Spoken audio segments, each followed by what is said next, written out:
بسم اللہ الرحمن الرحیم، پروگرام انسائڈ دی نیوز اور میں ہوں ڈاکٹر ثنا غوری۔ 2008 کے بعد اس وقت یہ تیسری اسمبلی ہے جو کہ اپنی میعاد مکمل کر رہی ہے۔ تمام اسمبلیز 2008 کی بات کریں، 13 کی بات کریں یا 18 کی بات کریں، 2023 ہے، لیکن 2023 نے 2018 سے لے کے 23 تک یہ وہ اسمبلی تھی جس میں بہت کچھ ہوا، ایسا کچھ ہوا کہ جو شاید پاکستان کی تاریخ نے کبھی نہیں دیکھا تھا۔ اور اس میں یہ جو 16 ماہ گزرے، یہ آپ انفارچونیٹلی ایسی گورنمنٹ گزری کہ جس نے خود تو بڑے فیصلے اس طرح سے نہیں کیے جو عوام کی فلاح و بہبود کے لیے کوئی ہوتے۔ یہ وہ اسمبلی تھی جو کہنے کو تو تمام جماعتوں کی مشترکہ اسمبلی کابینہ تھی، لیکن اس کے باوجود سب سے مجبور کابینہ آپ اس کو کہہ سکتے ہیں کہ جس سے دوسروں نے فیصلے کروائے، وہ خود فیصلہ نہیں کر سکی۔ ہاں، جہاں کیسز کا مسئلہ تھا وہاں لین دین چلتی رہی، چاہے اب یہ کتنا ہی کوئی اپنے آخری خطاب میں کہہ کے جائے کہ ہم نے اپنے سروں سے بوجھ اٹھا لیا، لیکن ان کے اپنے ہی لیڈر، اپنے ہی رہنما، اپنے ہی پارٹی کے لوگ علم بغاوت بلند کرتے ہوئے نظر آتے ہیں۔ شاہد خاقان عباسی صاحب کا بھی بیان آپ کے سامنے جس کو تاریخ یاد رکھے گی۔ اس کے علاوہ جو فیصلے کیے گئے، جو اسائننگ اتھارٹی ہوتی ہے اسی کی ذمہ داری ہوتی ہے کہ جو فیصلے کیے گئے کل کلا وہی یاد رکھے جائیں گے، اور اس لحاظ سے پی ٹی ایم کی گورنمنٹ بالکل ہوگی، لیکن اس وقت تمام چیزوں کے ذمہ دار جو ہے وہ شہباز شریف صاحب ہیں کہ وہ اس وقت سیٹ پہ تھے۔ شہباز شریف صاحب بڑی پھرتیوں میں ماضی میں حکومت کرتے رہے، بہت سی فیصلے، بہت چیزیں، بہترین ایڈمنسٹریٹر، اور اس کے علاوہ جو ان کی پھرتیاں مشہور۔ لیکن پاکستان کی بہتری کے لیے اگر کوئی یہ کہے کہ جناب پی ٹی آئی کی گورنمنٹ نے ہی سب کچھ خرابی کی، تو وہ جو ذخائر چھوڑ کے گئے تھے وہ ذخائر میں کیسے کمی آئی اور آگے سلسلہ یہاں تک کیسے پہنچا کہ ڈیفالٹ تک کی نوبت آئی۔ اگر کوئی یہ کہتا ہے کہ ہم نے ڈیفالٹ سے بچایا، تو ایک اور بہت امپورٹنٹ جملہ ہے، آپ ڈیفالٹ تک لے کے ہی کیوں گئے کہ بچانے کی نوبت آئی۔ آگے نگراں حکومت کا سیٹ اپ ہے، اور نگراں حکومت میں جو ابھی تک نام فائنل آیا ہوا ہے وہ جیلانی صاحب کا ہے، اور ابھی جو میں کچھ بیانات سن رہی تھی اس کے مطابق جیلانی صاحب پہ دونوں پارٹیز کو، جو بڑی پارٹیز ہیں ان کو کوئی اعتراض نہیں ہے۔ دو بڑی پارٹیز کو اس لیے اعتراض نہیں ہے کہ جیلانی صاحب دونوں کی دور حکومت میں ایک مضبوط عہدے پہ رہے ہیں، لیکن جہاں تک یہ بات کی جائے کہ ریاض صاحب کوئی بات کریں گے، اپوزیشن لیڈر صاحب کوئی بات کریں گے، تو وہ تو بالکل ایسا ہی ہے جناب کہ شہباز شریف صاحب جو بھی کہیں گے، اوپر سے جو بھی نام دیا جائے گا وہ آگے لے کے آ جائیں گے، آفیشیل حیثیت کچھ بھی ہو۔ اور قانونی حیثیت کی، آفیشیل حیثیت کی، آفیشیل بات کی کوئی اگر بات کی جائے تو ہم آئین کو پہلے رکھتے ہیں۔ تمام سینیریو میں ہمیں کہیں آئین اس وقت نظر نہیں آ رہا ہے کہ آئین کی پاسداری کس حد تک ہو رہی ہے۔ اسمبلی نے اپنی میعاد بالکل پوری کر لی ہے، لیکن یہ بھی حقیقت ہے کہ جو حالات ہمیں نظر آ رہے ہیں، یہ 14 اگست سے پہلے تک تو شہباز شریف صاحب اپنی سیٹ پہ ہی رہیں گے، اور آگے جو انتخابات ہیں جس طرح سے ہونے چاہیے یہ بھی ہوتے ہوئے نظر نہیں آ رہے۔ یہ انتخابات یقیناً جو پریڈکشن ہے، جو ہمیں نظر آ رہا ہے، وہ مارچ تک ہوں گے۔ یہ تمام صورتحال پہ بات کریں گے۔ میرے ساتھ راؤ عمران سلیمان صاحب ہیں، آپ سینئر صحافی ہیں، اس پروگرام میں آپ کو ویلکم کرتے ہیں، اور ہمیں جوائن کیا ہے توصیف احمد خان صاحب نے، آپ سینئر تجزیہ کار ہیں، ان کے ساتھ ہمیں جوائن کریں گے فراز لاکھانی صاحب، پیپلز پارٹی سے آپ کا تعلق ہے۔ راؤ عمران صاحب آپ کی طرف چلتے ہیں۔ انٹروڈکٹری پارٹ آپ نے سنا ہے، کیا تجزیہ ہے آگے جو سیٹ اپ آ رہا ہے، کیا سمجھتے ہیں کہ اس سیٹ اپ میں کس طرح سے چیزیں چلیں گی؟ کیونکہ یہ آن ریکارڈ بات ہے کہ ابھی سے ہی بڑے بڑے لوگوں کو کالز جانا شروع ہو گئی ہیں کہ ہمیں اس سیٹ اپ کا حصہ بنایا جائے، لیکن ابھی تک کوئی چیز سیٹ اپ کے حوالے سے فائنلائز نہیں ہو رہی ہے کہ اکانومی کون سنبھالے گا، فائنانس منسٹر کون ہوگا، کیونکہ پاکستان کی تاریخ میں اس وقت جو صورتحال ہے اس میں فائنانس منسٹر کا بھی نام پہلے کال ہونا ضروری تھا۔ کیا کہتے ہیں؟ جی بسم اللہ الرحمن الرحیم۔ جی دیکھیں، پہلے تو ہم یہ بات کریں گے کہ حکومت کے جو 16 ماہ ہے اس پر ہمیں تو میں سمجھتا ہوں کہ ایک یوم نجات منانا چاہیے۔ اللہ اللہ کر کے ان سے جان چھٹی۔ اس 16 ماہ کے اندر جس طریقے سے ایک مدہ سرائی کا سلسلہ ہم نے دیکھا، اور حکومت نے اپنے کیسز کو خارج کروانے کے ساتھ مقدمات کو ختم کروایا، اور کس طریقے سے اپنے ارد گرد کے لوگوں کو نوازا، وہ سب کے سامنے ہے۔ اس کے بدلے میں عوام کو کچھ نہیں ملا۔ کل ایک الوداعی تقریب میں بھی وزیر اعظم صاحب نے، ہم نے دیکھا کہ جس طریقے سے ایک مخصوص ادارے کے لیے جتنی تعریف کی، حتیٰ کہ بہت کچھ ان کا نام کر دیا، مجھے تو ایسا لگتا تھا دیکھتے ہوئے کہ کہیں وہ ان کا جو موٹر ویز کے جو نواز شریف صاحب کے ترقیاتی کارنامے وہ بھی ان کو دے دیتے، اور ممکن ہے کہ وہ اپنے 3 سالہ دور جو ان کا وزارت اعلیٰ کا جو گزرا ہے اس کا کریڈٹ بھی دے دیتے۔ تو لیکن ہم یہ دیکھ رہے ہیں کہ کریڈٹ تو دے رہے ہیں، عوام کو فائدہ کیا ملا؟ آپ نے یہ بات کی الیکشن کمیشن کے انتخابات کے حوالے سے، تو انتخابات ہو جائیں گے، لیکن اس سے پہلے جو موجودہ حکومت ہے، مجھے ایک CWC کے ممبر نے جو مسلم لیگ نون سے تعلق رکھتا ہے ایک اندر کی بات بتائی ہے، اور جو کہ میں سمجھتا ہوں کہ میرے ذرائع ہے، یہ میں بتا سکتا ہوں اس کو.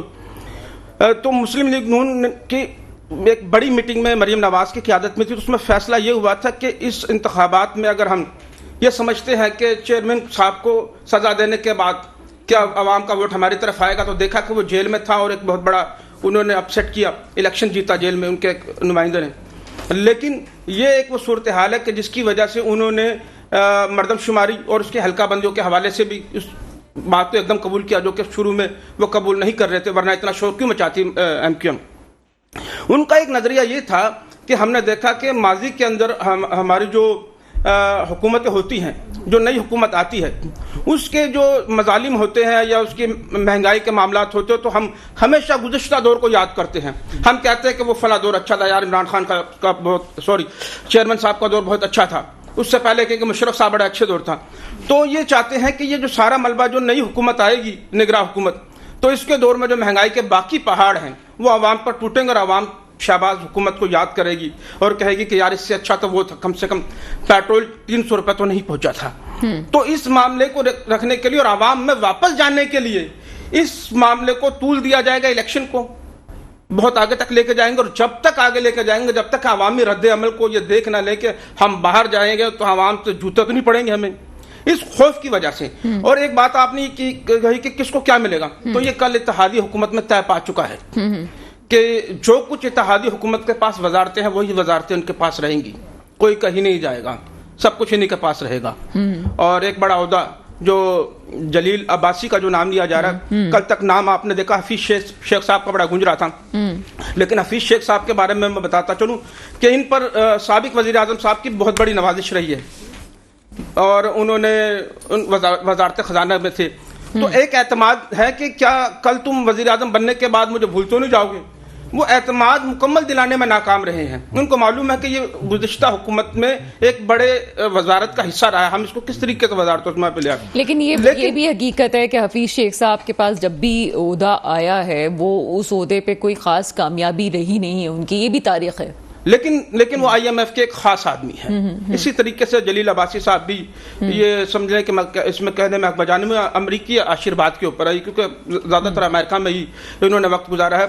یہ نام جو تھا یہ آصف علی زرداری صاحب نے دبئی میں نواز شریف صاحب کو دیا تھا، لیکن اس کو چوائس اور ڈھونڈ کر کے لائے تھے وہ یوسف رضا گیلانی، جو کہ اس کمیٹی کا حصہ تھا، 3 رکنی کمیٹی کا، جو نام فائنل کرنے کے لیے بیٹھا کرتی تھی سعد رفیق وغیرہ کے ساتھ. تو یہ نام انہوں نے دیا تھا، اور یہ ان کے سسرالی ہیں جلیل عباسی. اور پاکستان کے جو چیف جسٹس تصدق حسین جیلانی، ان کے یہ بھانجے بھی ہیں. یہ پورا خاندان ایسا ہے کہ آپ سیاست دانوں کو تو دیکھیں کہ ان کے گھروں کے باہر ایک پولیس کی گاڑیاں کھڑی ہیں، وہ ان کے پروٹوکول کے لیے ہیں، لیکن کبھی کبھار وہی پولیس کی گاڑیاں ان کو پکڑنے کے لیے آئی ہوتی ہیں. لیکن یہ ایک ایسا خاندان ہے جن کے باہر تا حیات ایسے ہی سیکورٹی کے معاملات رہتے ہیں. بڑا مضبوط خاندان ہے ان کا. لیکن اس کو نوازنے کا اچانک خیال کیسے آیا؟ چلیں جناب، میں اپنی ایک بات مکمل کروں، نوازنے کا خیال کیسے آیا؟ ہم نے جلیل عباسی صاحب کو پاکستان کا میڈیا بھی اتنا نہیں جانتا، اور شاید بہت کم لوگ جانتے، لیکن ایک ان کا بیان بڑا مشہور ہوا تھا 2021 میں جب کپتان کی حکومت تھی. تو اس وقت انہوں نے ایک بیان دیا تھا کہ دنیا بھر میں جو سفارتکاری کا نظام ہے اس کو بدلنا چاہیے، یہ ٹھیک نہیں چل رہا. اس طرح اور بھی بہت ساری باتیں کی تھی، تو جس پر جیلانی صاحب نے امریکہ میں بیٹھ کر بیان دیا تھا، اور امریکہ کے اخباروں نے بڑی کوریج دی تھی اس کو. وہ یہ کہا تھا کہ آپ بلا سوچے سمجھے منہ سے جو چاہے نکال دیتے ہیں، آپ کو بتایا کچھ جاتا ہے، وہ صحیح حقیقت نہیں ہوتی. آپ اس پہ ذرا غور کریں کہ ہم لوگ بڑی محنت کرتے ہیں، آپ اس پہ الزام مت لگائیں. تو وہ سب کو بہت زیادہ کیا تھا. اس پہ خان صاحب جو تھے وہ بہت بھڑکے بھی تھے، اور اس کے خلاف بولنے پر مناسب بھی نہیں سمجھا. یہ تو تاریخ گواہ ہے، اور میں آپ کی طرف واپس بھی آؤں گی، کیونکہ مسئلہ یہ ہے کہ تاریخ اس بات کی گواہ ہے کہ خان صاحب نے جن لوگوں پہ پہلے غصہ کیا اور جن پہ ناراض ہوئے وہی جو ہے وہ بعد میں کام کے نکلے، اور جن کو ساتھ لگا کے رکھا اپنے اور بھروسہ کیا وہی سب سے پہلے چھوڑنے والے تھے. بہرحال آگے چلتے ہیں. ہمیں جوائن کیا ہے اس وقت ایڈوکیٹ ذیشان عبداللہ صاحب نے بھی، اور سب سے پہلے ہم گفتگو شروع کریں گے توصیف احمد خان صاحب سے. آپ سینئر تجزیہ کار ہیں سر، پروگرام میں آپ کو ویلکم کرتے ہیں. جی شکریہ سر یہ ایک جو کوشچن ہے جو ایک اسٹوڈنٹ کی حیثیت سے ہمارے ذہن میں آتا ہے کہ تاریخ 2018 کے الیکشنز کو کس طرح سے یاد رکھے گی؟ دیکھیے 2018 کے الیکشن تو بالکل واضح ہے کہ RTTS کا نظام جس طرح بند کیا گیا اور جس طرح پولنگ ایجنٹ کو کاؤنٹنگ ایجنٹس کو نکالا گیا، اور اس کے بعد جب پارلیمانی کمیٹی بنی پہلی دفعہ یہ طے ہوا حکومت اور اپوزیشن میں کہ یہ ساری تحقیقات جو ہے انتخابات میں ڈھالنیوں کی یہ بجائے عدلیہ کے پارلیمانی کمیٹی بنائی جائے گی. اور مجھے یاد ہے کہ اس وقت صدر الوی کیونکہ منتخب نہیں ہوئے تھے تو وہ بھی اس پارلیمانی کمیٹی کے رکن تھے، مگر یہ کہ حکومت نے اس پارلیمانی کمیٹی کا اجلاس ہی نہیں ہونے دیا اور اس کی تحقیقات ہی نہیں ہو سکی. اس سے پہلے جو محکمہ زراعت کا کردار سامنے آیا، اب تو خود تحریک انصاف اس کا اقرار کر رہے کہ انہوں نے جس طرح جنوبی پنجاب سے لوگوں کو ہانکا، حتیٰ کہ پنجاب کے وزیر اعلیٰ بھی جبھی عثمان بزدار جبھی شامل ہوئے، اس سے پہلے ان کا کوئی تعلق نہیں تھا. تو وہ انتخابات بھی اسی طرح دیکھتے جیسا کہ ماضی کے انتخابات تھے، اس میں کوئی فرق نہیں تھا. یہ ضرور ہے کہ الیکشن کمیشن نے پہلی دفعہ انفارمیشن ٹیکنالوجی کو استعمال کیا تھا، مگر وہ اس طرح استعمال نہیں ہو سکی. کلوز ڈور کیمرے بھی لگے اور سب کچھ ہوا، مگر اس کا نتیجہ بہت زیادہ پازیٹیو نہیں نکلا. اچھا سر، اسپیشلی میں آپ سے یہ سوال پوچھنا چاہتی ہوں کہ ہمیشہ جب حکومتیں گری ہیں آئی ہیں، جمہوری حکومتوں کو ہٹانے کی کوشش کی ہے، ہائیبرڈ سسٹم قائم کرنے کی کوشش کی ہے، نظام کو تباہ برباد کیا گیا ہے، اس کے پیچھے ایک بات تو ہے، وہ ہے ایکسٹینشن. اور یہ باتیں باجوہ صاحب کے بعد جانے کے بعد بڑی کھل کے سامنے آئی ہے کہ ایکسٹینشن پہ پہلے تو ہم صرف کہتے تھے کہ چیئرمین PTI بات کر رہے ہیں، لیکن اب تو کھل کے سب چیزیں سامنے آ گئی ہیں کہ نیگوسیشن ہوئی تھی آپس میں. یہ ایکسٹینشن کو کس طرح سے دیکھتے ہیں؟ کیا یہ کسی بھی ادارے میں ہونا چاہیے یا مستقل طور پہ اس ایکسٹینشن کے نظام کو ختم ہو جانا چاہیے؟ دیکھیے یہ بڑی بدقسمتی ہے کہ ہمارے یہاں سارے معاملات جو ہے اسٹیبلشمنٹ چلاتی ہے، انتخابات کا نقشہ بھی وہ بناتی ہے، وزیر اعظم کو وہی نامنیٹ کرتی ہے، اور جب وزیر اعظم کوئی اپنی مرضی سے فیصلے کرنے لگتے ہیں تو انہیں رخصت کرنے کا کام بھی کرتی ہے. بینظیر بھٹو اور میاں نواز شریف کے درمیان جو میثاق جمہوریت ہوا، اس میں ایک بات طے ہو گئی تھی کہ جو بھی حکومت آئے گی وہ 5 سال پوری کرے گی. تو پیپلز پارٹی نے بھی 5 سال پورے کیے اور مسلم لیگ نے بھی، مگر 3 سال بعد ہی پیپلز پارٹی کے وزیر اعظم یوسف رضا گیلانی کو عدالت سے نکال دیا گیا، اور پھر یہی صورتحال جو ہے میاں نواز شریف کے ساتھ ہوئی. حامد خان نے خود جو بانی رکن ہے تحریک انصاف کے، خود اس بات کا انکشاف کیا کہ میاں صاحب کو نکالنے کا فیصلہ کہیں اور ہو گیا تھا. بدقسمتی یہ ہے کہ عمران خان کی حکومت ہائیبرائڈ بند تھی، تو یہ دوسری جو 14 ماہ کی آئی وہ اس کا دوسرا حصہ تھی. اور جس طرح ہمارے یہاں سیاسی نظام جا رہا ہے اور جس طرح کے حالات جا رہے ہیں، تو اس میں تو مزید واضح طور پہ نظر آ رہا ہے کہ پارلیمنٹ کی بالادستی اور سیولین کی اسپیس مزید کم ہوتی جا رہی ہے، اور اگلے انتخابات جیسے بھی ہوں گے اس میں اسپیس مزید کم ہو جائے گی. تو یہ وہ جو استحکام کا معاملہ ہے 76 سال بعد پاکستان کے لیے، وہ حاصل نہیں ہو پائے گا اس ہائیبرائڈ نظام میں. یہ بہت واضح طور پہ نظر آ رہا ہے کہ 88 میں جو جمہوری حکومتیں آئی تھیں اور یہ خیال پیدا ہوا تھا کہ اب اسٹیبلشمنٹ کا رول کم ہوتا جائے گا، مگر تاریخ بڑی ظالم ہے، وہ بتا رہی ہے کہ رول بڑھتا جا رہا ہے اور مزید بڑھتا جا رہا ہے. اچھا سر، تاریخ بڑی ظالم ہے، لیکن اس وقت تاریخ رقم بھی ہو رہی ہے. یہ آئین اور پاکستان یہ دونوں ایک دوسرے کے ساتھ چل رہے ہیں، لیکن اب جو یہ تصادم پیدا ہو رہا ہے، یہ کس کو بچایا جائے گا؟ کس طرح سے دونوں کو ایک دوسرے چیزوں کو بچایا جائے گا؟ آئین کو ہم دیکھ نہیں رہے ہیں، پاکستان کی سلامتی کا بھی ایشوز ہیں. فوج یہ کہتی ہے پاکستان کی سلامتی میں ہم سامنے کھڑے ہیں، لیکن جو اسمبلی میں فلور پہ لوگ ہیں جو کہ آئین کی حفاظت کر رہے ہیں، وہ حفاظت ہمیں نظر نہیں آ رہی، اور جو ٹوٹ پھوٹ کا شکار ہمیں کچھ مہینوں میں مزید نظر آنے والا ہے. کس طرح دیکھتے ہیں اس معاملے کو؟ دیکھیے، بیرسٹر محمد علی جناح کی تقریر ہے اسٹاف کالج کوئٹہ کی، جون 1948 میں کی تھی. انہوں نے بہت واضح طور پہ کہا تھا کہ مسلح افواج کا بنیادی کام یہ ہے کہ وہ حلف ہے ان کا کہ وہ آئینی حکومت کی پابندی کریں. وہ تقریر اسٹاف کالج کوئٹہ کے دروازے پہ لگی ہوئی ہے، مگر اس کا ذکر نہیں ہوتا. یہ جو باتیں آپ نے کی اس کا حل وہی ہے جو بیرسٹر محمد علی جناح نے اپنی تقریر میں کہا تھا کہ جمہوری حکومت کی بالادستی ہو اور تمام ریاستی ادارے اس کی پابندی کریں اور جمہوری حکومت شفاف طریقے سے چلے اور احتساب کے ادارے آزادانہ طور پہ جمہوری حکومت کا احتساب کریں. جب تک یہ ہم منزل حاصل نہیں کر سکیں گے یہی صورتحال رہے گی کہ آئین کو کون بچائے گا اور ملک کی سلامتی کا معاملہ کیا ہے, اور یہ کون طے کرے گا کہ ملک کی سلامتی خطرے میں. یہ کسی ادارے کا یا ڈپارٹمنٹ کا کام نہیں ہے, یہ کام پارلیمنٹ کا طے کرے. اس طرح قومی مفاد طے کرنا بھی پارلیمنٹ کا کام ہے, اس کے علاوہ کسی اور ادارے کا کام نہیں ہے. جب تک یہ معاملات کلیئر نہیں ہوں گے, یہ کب تک ہوں گے, یہ 14 اگست ہم پھر منا لیں گے. ابھی تو امید نظر نہیں آتی کہ اس پہ بحث ہوگی اور کب یہ بالادستی ہوگی اور کب ٹرانسپیرنسی ہوگی, مگر جب تک یہ نہیں ہوگا مزید مسائل بڑھتے جائیں گے, عوام کے لیے مشکلات بڑھتی جائیں گی اور معاشی صورتحال مزید خراب ہوتی چلی جائے گی. اس کا براہ راست نشانہ عوام بنتا ہے. سر بڑا تلخ ایک سوال ہے, لیکن یہ پہلے والے سوال کا تسلسل یہ ہے کہ اگر کوئی سٹنگ آفیشل ہوتا ہے اور اس کا وقت ختم ہو جاتا ہے, وہ اب سیٹ پہ نہیں ہے, یہ کتنا خطرناک ہے کہ اس کو پھر واپس بھی لایا جائے یا اس پہ جو ہے وہ گفتگو کی جائے اس معاملے پہ.